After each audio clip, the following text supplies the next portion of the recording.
MLA डोडा महराज मलिक जिन्हें PSA के तहत डिटेन किया गया था और इस वक्त वो कठुआ जेल के अंदर है। आप सभी जानते हैं कि आज जम्मू कश्मीर लद्दाख हाईकोर्ट के अंदर सुनवाई होनी थी और इस सुनवाई के बारे में क्या अपडेट है आपके साथ शेयर करने की कोशिश करेंगे। आपको बताएं कि सरकार को सीनियर एडवोकेट सुनील सेठी जो है वो रिप्रेजेंट कर रहे थे और साथ में सीनियर एडवोकेट जो एडिशनल एडवोकेट जनरल हैं मनिका कोहली है वो गवर्नमेंट को है वो रिप्रेजेंट कर रही थी। और साथ में आपको बताएं कि एमएलए महराज मलिक जो एमएलए डोडा हैं उनको अगर बात की जाए तो रिप्रेजेंटेशन के हवाले से उसमें एडवोकेट जुल्करनैन चौधरी हैं, शेख शकील अहमद हैं, पंत जी हैं और साथ में बड़े-बड़े नाम जो हैं वो शामिल हैं, मुज़फ़्फ़र इकबाल खान साहब हैं। तो ये जो है एमएलए डोडा को रिप्रेजेंट कर रहे थे और साथ में सरकार को अगर बात की जाए तो सुनील सेठी जो है, ये बावसूख ज़राई से जो खबर सामने आई है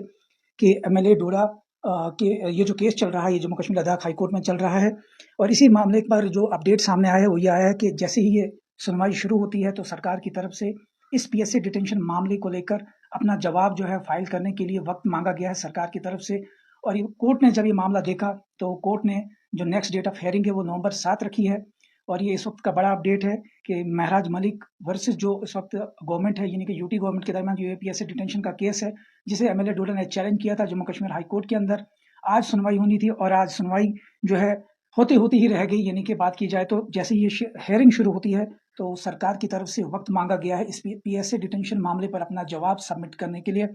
अब कोर्ट ने 7 नवंबर 2025 जो है नेक्स्ट डेट ऑफ हियरिंग रखी है, जब ये मामला फिर से खुलेगा, जहां पर वकील हजरात एक बार फिर से आमने सामने होंगे और उस वक्त पता चलेगा कि क्या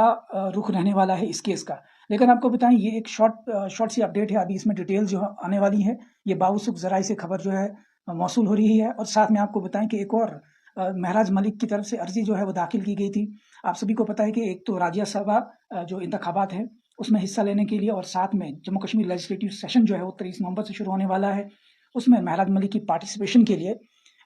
एक अर्जी जो है वो दाखिल की गई है और इसी अर्जी पर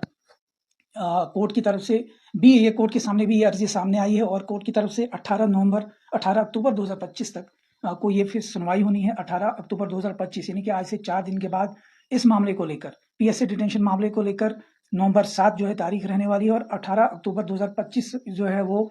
उस रोज जो है जो मामला होगा वो फिर राज्यसभा के बारे में जो इंतखाबात के बारे में जो महराज मलिक की पार्टिसिपेशन है उसको लेकर होगा और साथ में लेजिस्लेटिव सेशन में हिस्सा लेने के लिए जिस वो अर्जी है जो दायर की गई है उस अर्जी पर कोर्ट फिर से जो है इस मामले को देखेगा। लेकिन आपको